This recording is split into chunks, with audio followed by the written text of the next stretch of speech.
are looking live at Hooray. us, the Liftoff podcast people, watching maybe a space launch today. Stephen Hackett, hello.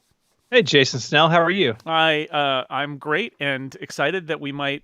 The weather, they got a weather go right now, which it bit us the other day, but hmm hopeful this time that we're gonna get good weather and like thunderstorms are clearing up and all of that. And we're under half an hour here. We're at the point now where this is an instantaneous launch window, which we said before is you're trying to catch the International Space Station. So you basically have to figure out when you can reach it, and it's not when it's overhead, but it's like where it's going to be, and you got to get it right in that moment. And if they don't do it today, they're going to have to try again tomorrow. So if anything causes a delay in the next little bit, they'll just bag it, and we'll be back here again tomorrow. But it's looking positive right now. Yeah, it looks like the weather is working in their favor. They look at a couple things. So they look at weather downrange, of course. You have different abort points, and you want to be safe if you got to come down in that capsule in the ocean. But they're also looking at, like the other day, what happened was lightning in the area. You don't want a bunch of charged particles that you've got to fly through because the rocket itself will create a lot of those particles as it interacts with the atmosphere as it travels. And so you want the atmosphere to be as calm as possible. Rain's not that big of a deal as long as you don't have too much of it. And it seems like maybe today all those things are going to come together. It's funny because um, they had bad rain earlier today. It actually reminds me a lot of my shuttle launch, the last shuttle launch, because the weather was terrible and it was horrible rain and all that. But the point is not like, is it a rainy day? The point is it clear enough in the ways it needs to be clear at launch moment? That's really all that matters. Is it clear enough then? And right now it is. So that's good. With them and to watch them train, I have to say. And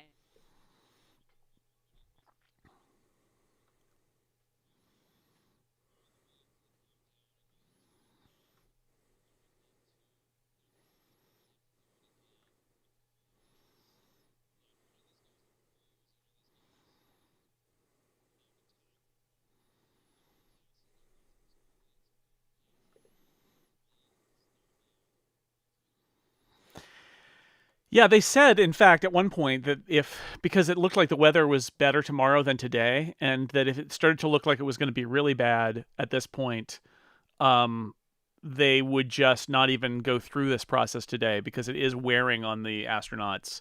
And they were really kind of happy to have um, the wet run, they call it, hmm where it's like completely they loaded the spacecraft, they did all of that, and then they just didn't go. It's kind of good to do that, they said once, because they'd never really done that before, but they don't need to do it again. And doing it 2 consecutive days because they had a rest day, it's going to make them tired tomorrow to go through this Yeah. yet again tomorrow. So they were thinking of bagging it today entirely, but when they looked at the percentages, it obviously was low enough that they felt like it was worth going ahead anyway and giving it a try. Yeah. So here we are, and now it's all green at the moment, which is pretty great.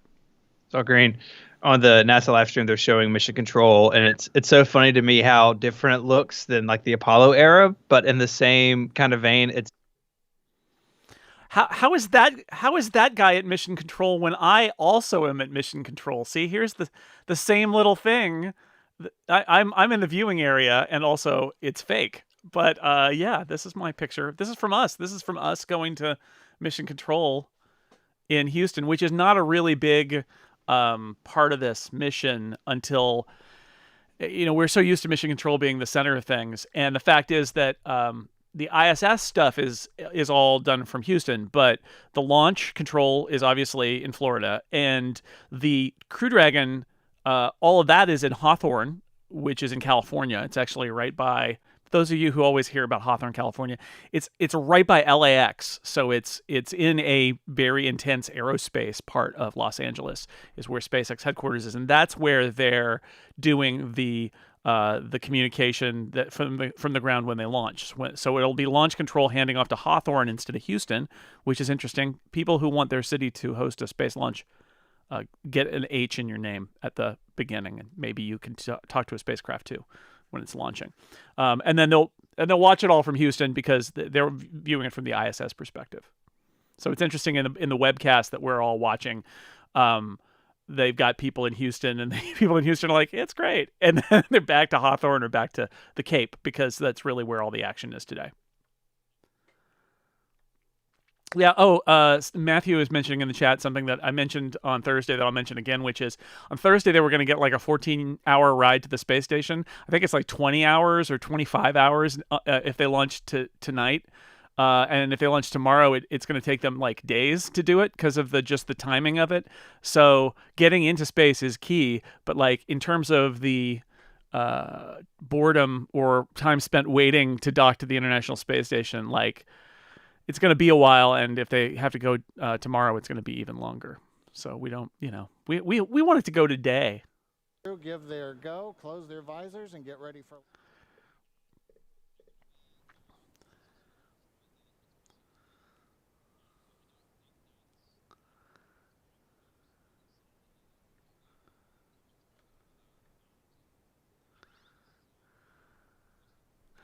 Interesting. People are saying that when I cut to the full video, they're saying they can't hear you.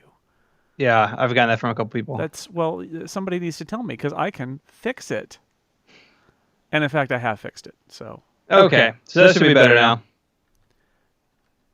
Because when this is all going on, they want to be able to hear you. Hi, say something, Steven. Hey, everybody, good? We're all good now. Yeah. Okay. Now they can hear you a lot. So yeah, we're using software to do things. Oh, now I'm apparently echoing.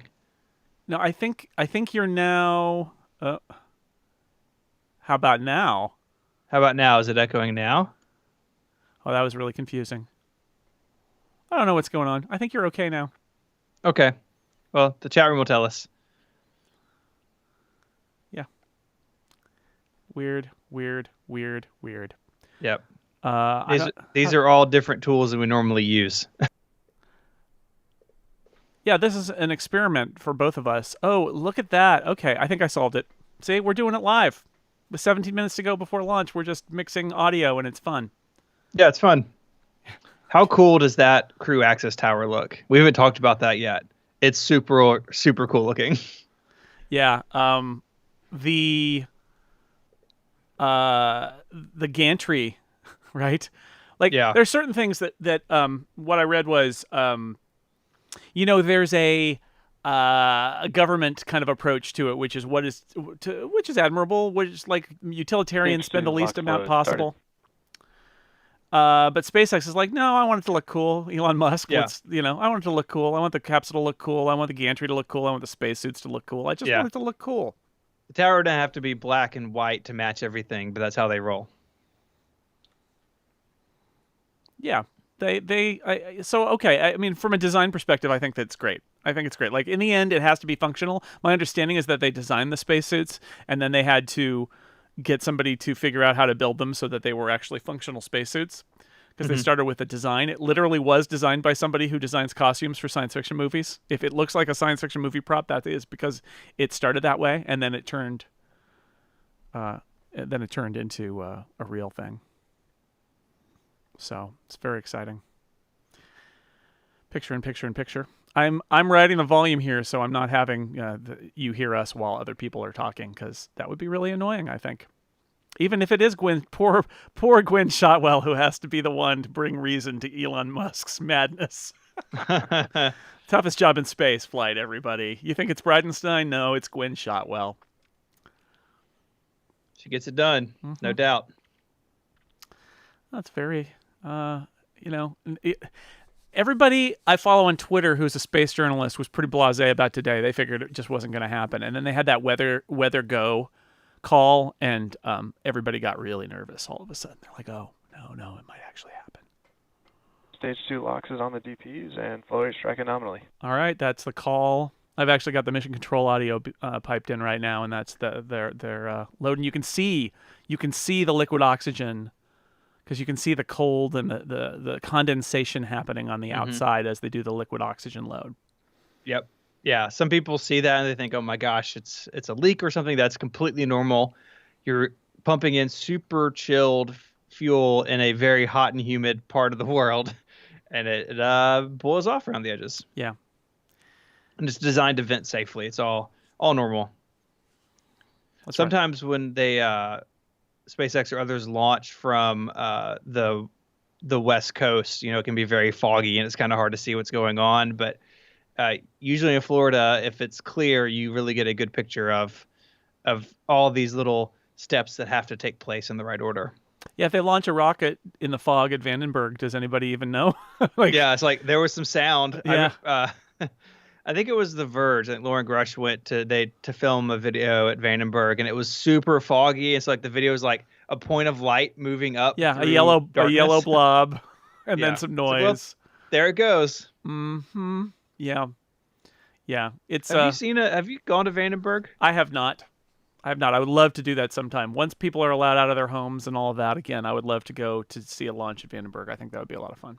I think it'd be cool. I did see a SpaceX launch from Vandenberg while walking my dog, though, because Oh yeah, coming down the coast. yeah, it was it's headed the other direction, but you could still, it was high up enough that you could still see it. I got to see second stage ignition and everything. Like it was pretty cool. It's cool. So, but I would love to see one in person. The danger being, of course, that the fog is going to come in. Everybody who lives on the West Coast knows, like, the fog is going to come in and ruin everything. That's just how it is.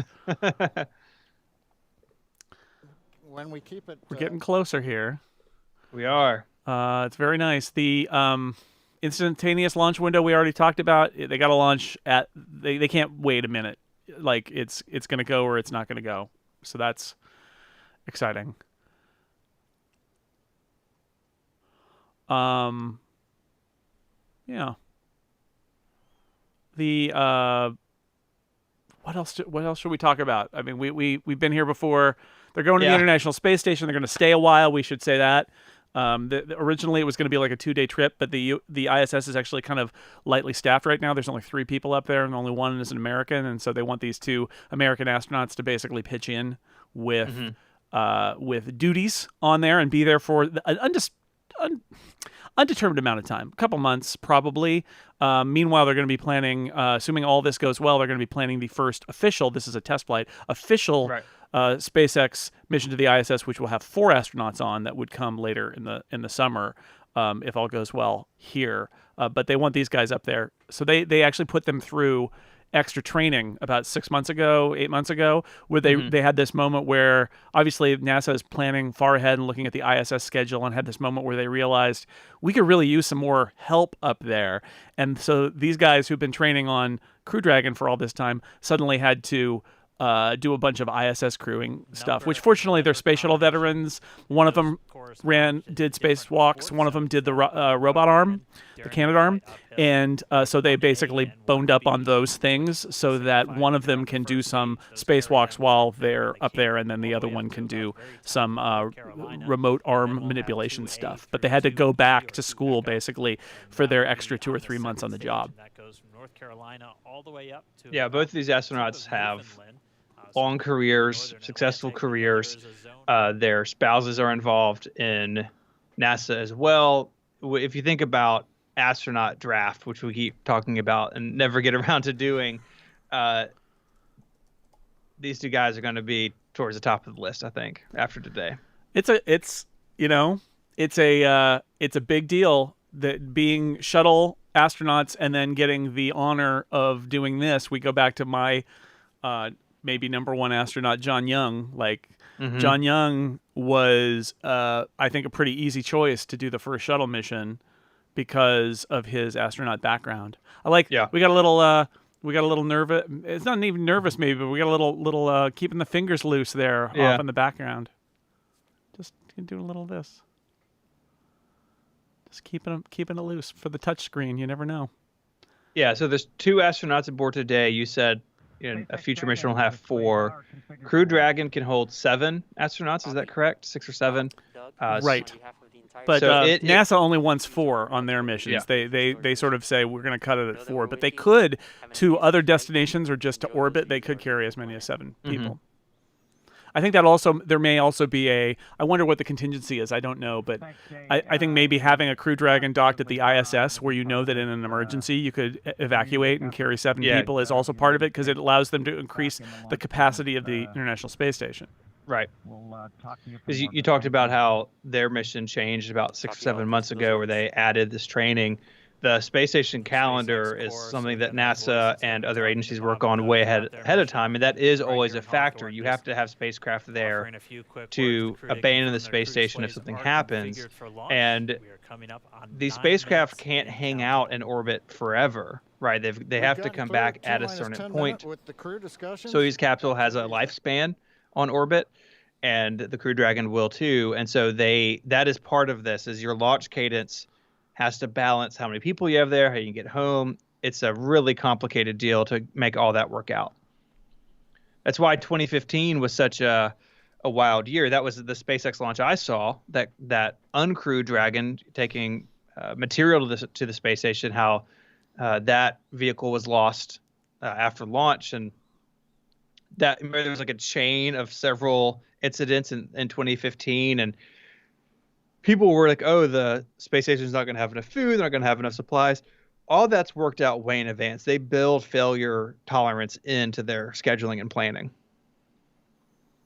I mean, you have to, right? They don't know.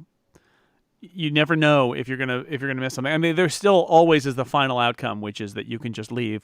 And the space station has been continuously occupied since 1999, 2000. It's 20 years basically of continual human occupation of the ISS. But that is the final contingency, is that you just leave it and get out. you safe it as much as you can. I'm sure they've got all sorts of autonomous safety procedures that they like to do, and then they would climb in a spacecraft and get out of there.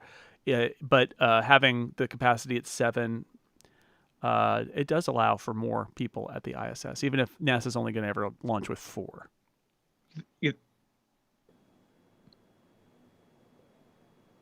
You think it's like leaving an Airbnb? It's like leave the key under the mat at the space station, and the next crew just unlocks it. There's a code. I think you got like a keypad. Oh yeah. You got a 4-digit code. They'll send you the code the day before. It's 1, 2, 3, 4. Oh, no, I've given everything away. Now anyone can go to the ISS. Stage 1 and Stage 2 engine chill has started. They're filling Stage 1 and Stage 2. Every minute that goes by. We've heard the call out. Stage 1 engine chill has started. That's gone up to the crew so that they've got they're just chilling. Awareness. As I mentioned, the pre-valves are open. And now we are topping off first stage fuel, getting ready to finish the fuel load. Liquid oxygen load on first and second Engine stage hydraulics at pressure. will continue until the last 3 to 2 minutes of the countdown. This may be my favorite SpaceX announcer, that guy, because that's the guy with the pocket protector and the pens, and he does a great job.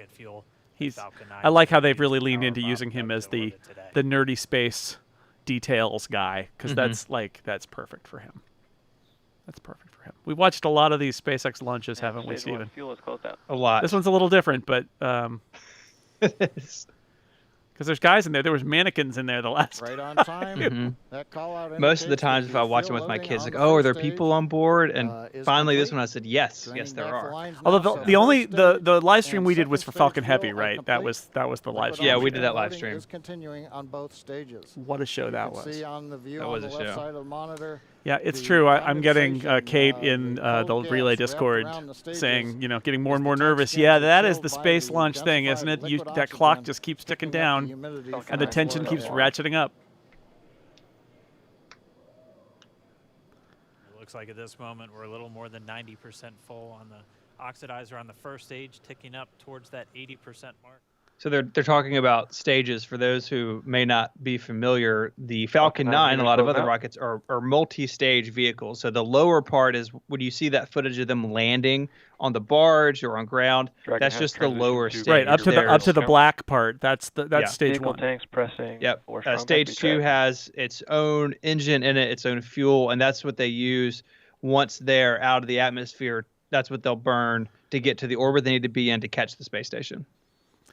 Right. And we should see all of that on this live stream. Is the first stage coming back to a barge somewhere? I was getting ready to ask. I'm not actually sure what they're doing with the lower stage. Sometimes, depending on what orbit they have to go to, they can't get it back Yeah. to a landing spot or even onto a barge, Perfect. at which Objective point it noted. just goes into the drink. This is, by the way, although SpaceX has pioneered the reusable Stage 2, rocket RB-1 stages, this is not a used rocket.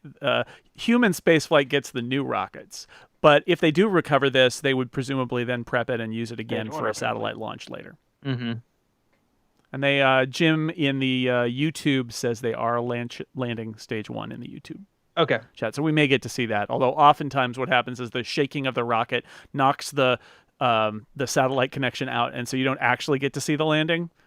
But yeah, so then they would refurb it and reuse it, and that's one way that SpaceX can get the cost of their launches way down, is that they try to reuse as much as possible from their rockets. Yep. And that is more economical. And then I mentioned this on Thursday. There was a story recently about how the Hey, U.S. yeah, final and setup NASA started. have saved a lot of money by using SpaceX and Boeing for commercial crew. Assuming all of this gets up and running, they will have spent a fraction of what they would have spent, like a fifth, a sixth of what they would have spent to build their own space shuttle replacement to do this job. So, but part of that goes to SpaceX having the attitude of things like reusing their stages, and that increases access to space. There are actually a bunch of little. We've talked about it on the podcast. A bunch of little Igniter purges. launch companies that have been trying to get going to launch small satellites into orbit, and they're actually having a really hard time because SpaceX's costs are you can buy like ride-alongs on other missions and things like that, and the SpaceX costs are so low Dragon has because they've gotten transitioned to so terminal good count at and is on its reusing little their path. material. But again, Stage this is 1, not a box door, previously close out. owned rocket here. This is a fresh one, fresh Falcon with Dragon on top. So first stage at the bottom, black line. Second stage, and then above that is the Crew Dragon and its little module thing that goes with it. I forget what that one's called. So it's a 3-piece rocket that we're seeing here as we count down toward 2 minutes. Vehicle is transitioning to internal So power. we should see that strong back come away and here pretty soon. That's the metal structure next to the rocket that is used to feed in fuel, to feed in those propellants, and that will come back a ways to clear the rocket as it takes off.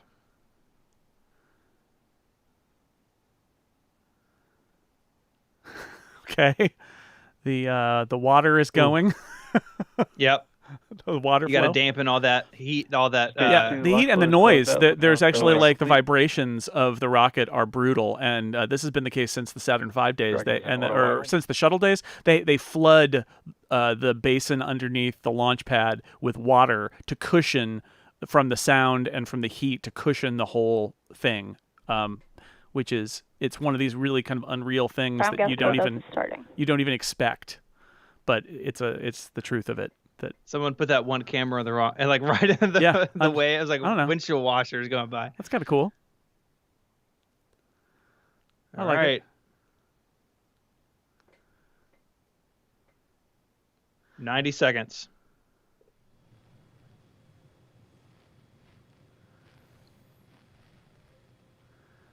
Yeah, let's see. On my stream here, I got it. We're down at 60 seconds on my stream right Falcon now. 9 So is startup. push your stream forward, Falcon is Steven, if you're countdown. behind me. FTS is armed for launch. Under a minute now, the FTS, the flight termination system, has been armed. Well, Dragon, SpaceX, go for launch. here we go. It's happening. SpaceX Dragon, we're go for launch. Let's light this candle. Let's light this candle. T-minus 30 seconds. Woo.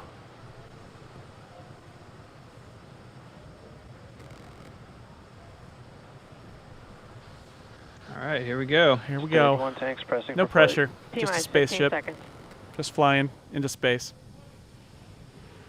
10, 7, 6, 5, 4, 3, 2, 1, 0, 2, 1, 0. Here we go. Ignition.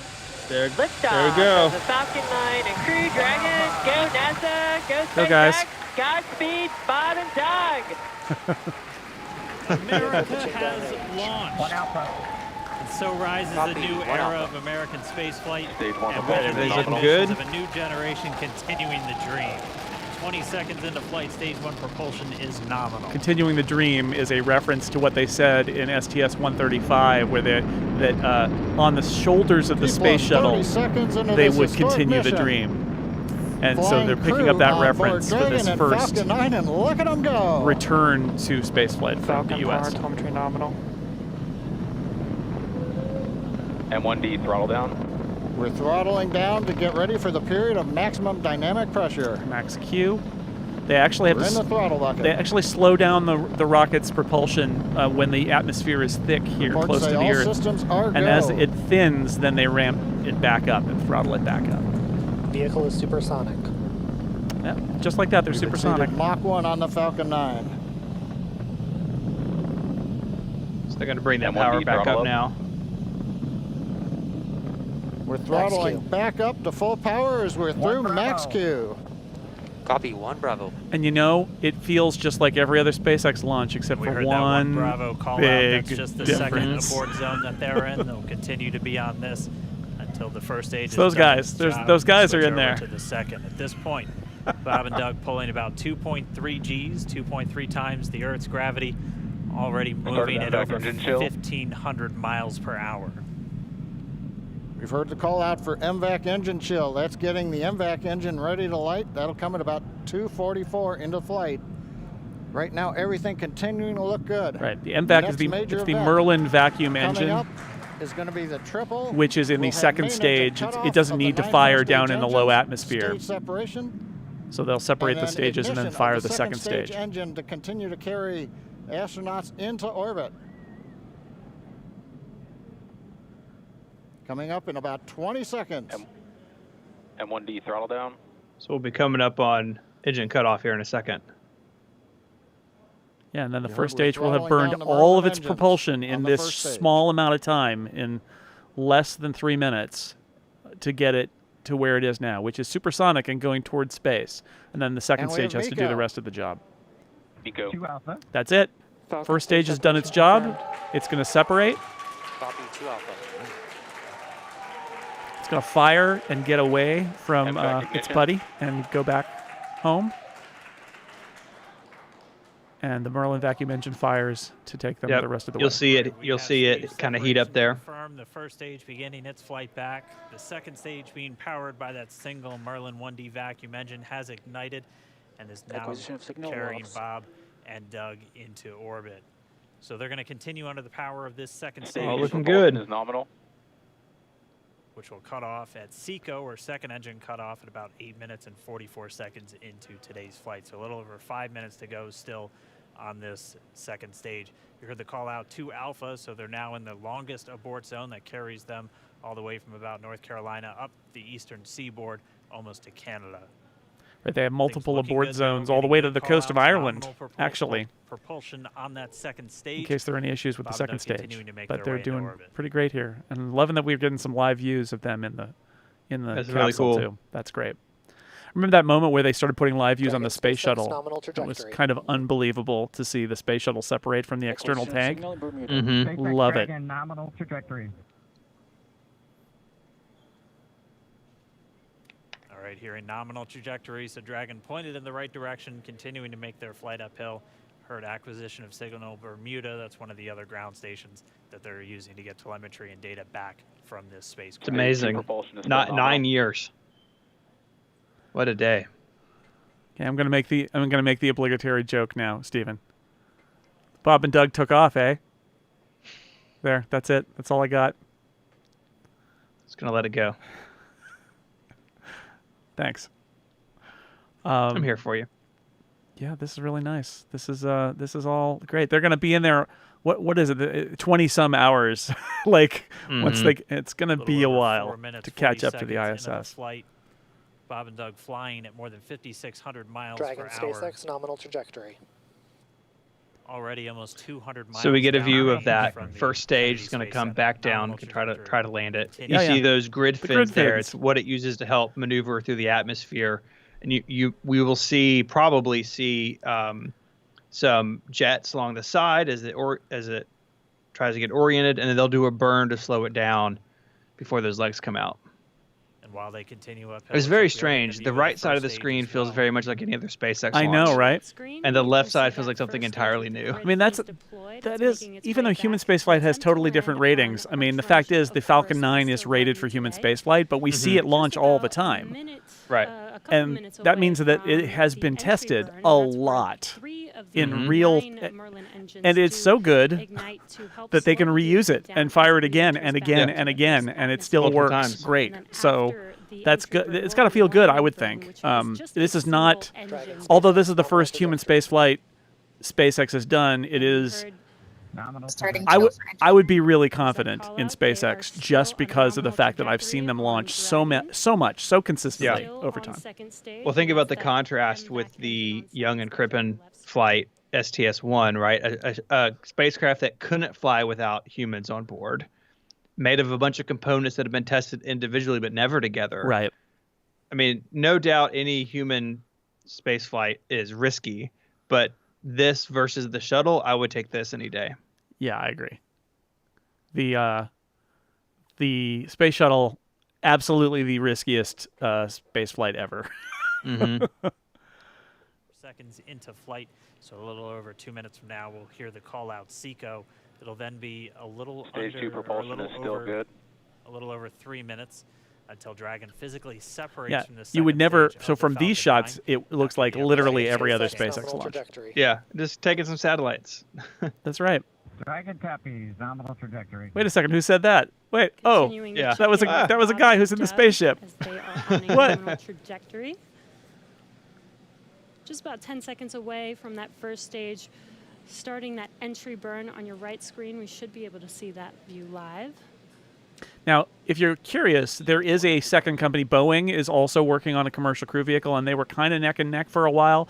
At this point, Boeing is a little bit behind. They had a launch that didn't quite go right with their crew vehicle. You can see the burn is happening. The re-entry burn is happening on the right for the first stage that's coming back to land. Or to sea, to coming back to the surface. The barge, going back to barge. And so Boeing is behind a little. They have to do another demo flight without people in it to resolve a whole host of issues that we've talked about on the podcast. They talked about not having to do it and then realized there was too much there. So Boeing's a little behind, but ultimately there should be two companies both ferrying astronauts into space from the U.S., SpaceX and Boeing. But SpaceX, you know, they got there first. It worked out for them. Cool view on Yeah, and this commercial crew program was put together back when the shuttle was winding down. This has been the plan for quite a long time now. It took longer than anticipated. You mentioned Boeing. Their uncrewed test flight in December was laden with software issues. Seems like that was the majority of it. And so they're going to be doing that again later this year and then having their crewed flight maybe early next year. Seeing the counter tick up to right about Shannon. 4.8. Copy Shannon. You heard Shannon, so that just means they're in their final. They're in their abort. Ireland If they abort were now. to abort at this point, would either be an abort to orbit or to land off the coast of Ireland. Standing by for second Stage 1 landing cutoff startup. confirmation. And back throttle step. And stage 1 is landing, but we can't currently see And it. back shut down. We'll instead see all the people in LA. And they did second engine cut off there. Of So SECO, the second engine has stopped for now. Do they relight it, or I think maybe they don't. To our drone ship, of course, I still love Dragon SpaceX nominal orbital insertion. Yeah, they are. They're in orbit. Did get confirmation nominal Dragon orbital copies, insertion. nominal See if that- orbital insertion. See, that first stage comes back. At this point, the first stage coming back is where our first just stage gravy. Will be coming down. And it's hard to get a signal from Looks the like we drone lost ship. that live view, but Meanwhile, there are people confirmation of in that space. there it is. shortly here. Hey, it landed. Successfully landed And aboard. there you That's can good. see on your screen, Falcon 9 has That's a pretty good landed. magic trick, too. This is the first Falcon 9 to carry I wonder if this one will get humans reused, like to you said, or if orbit, it so it very gets exciting for Put in a us. museum. scooped up by some museum somewhere. And as Could you be. can see on your right screen, Bob and Doug are still making their way to their Oh, little targeted fist bump. orbit. M1D to recovery 1. So exciting today. M1D. See some stuff. It doesn't stop. It does not stop. All right, we did hear again. You see that the call out straps good on their orbital harnesses insertion, floating so that means over their shoulders. It's pretty cool. Falcon 9 and Dragon right now exactly where they're supposed to be. M1D to FRC. There we go. Stuffed Dragon And there. it's right at about 12 minutes This is FRC. when Can you Dragon will separate separate. CF9? Looks like we saw a 0G indicator floating around there. Yes. I know Bob and Doug owe Zero us G a little indicator. bit about what exactly course. that is that they brought up with them. You think the first stage Before landing separation, before is Dragon impressive on the drone initiates ship, and it separation from the is. second stage, they do But make sure for Falcon to Heavy, make- they landed they- two they of do those ensure that stages the vehicle is not spinning and it is in good on land, condition right before next to we each other. separate. It was That's wild. right, the upper stage Amazing. does small attitude maneuver using some cold They're just gas showing off. I used a thrusters picture of built that into as the my rocket body computer itself. wallpaper for a while.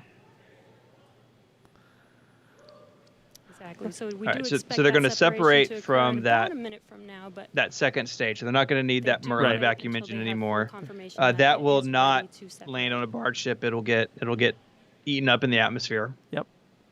Such cool views. Yes, I the second cannot stage believe is this disposable. view that we are Yep. seeing right So now. they'll be in the Bob and Crew Doug Dragon, on the the very right tippy screen, top of the inside rocket, Crew and then the Dragon, black out in space. trunk underneath it. They will Yeah, have that with them the already rest of the way. 200 kilometers over planet Earth. Yeah, and then that will stay with them, I believe, all the way until they are coming back traveling in into excess. the Earth's atmosphere at the end of their mission, which will be in a few months, as we said, and then they'll let it go, just like the service module in Apollo. They'll let it go and it'll burn up in the atmosphere, and then beneath the black part is We're the just heat standing shield by. that will return them to separation event Earth. should be coming up shortly. Then they'll begin a series of checks on the Draco thrusters that are going to be used to maneuver and then power Dragon on its flight to the International Space Yeah, Station. and then they turn on their own Standing engines by and for separation. go to the ISS. It sounds like we had an expected LOS loss of signal with one of the ground stations.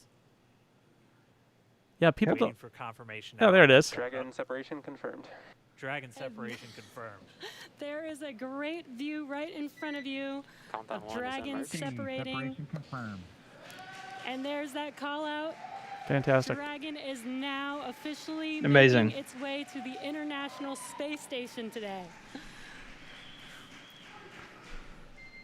Dragon SpaceX with that separation call. We have a few words for you from our Falcon 19. Standing by. Dragon, Chief Engineer on Dragon to Ground. Bob Doug, on behalf of the entire launch team, thanks for flying with Falcon 9 today. We hope you enjoyed the ride and wish you a great mission.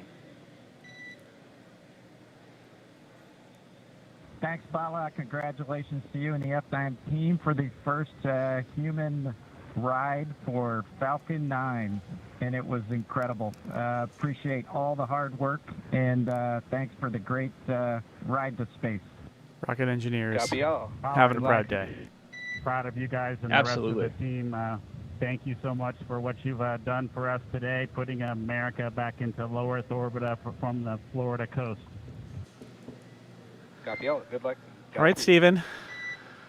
I think we did it. I mean, we didn't do anything. We watched it. They did it. Whoa! Go us! Yeah. All Whee! right, so Bob and Doug are in And Dragon space. SpaceX, we confirm nominal. All right. I think we did it. Yeah, so they will catch up with the space station and will be there, and then that'll be their home for a while. So we will. We have an episode this week on Tuesday, so I'm sure we will. Talk about it. Sure, we'll recap this. Yeah, I'm sure we will. Well, thanks to everybody who watched, either live or maybe afterward, just to watch our faces as we watched space launch on video. And yeah, relay.fm/liftoff. Every other week, you can hear us talk about space stuff there.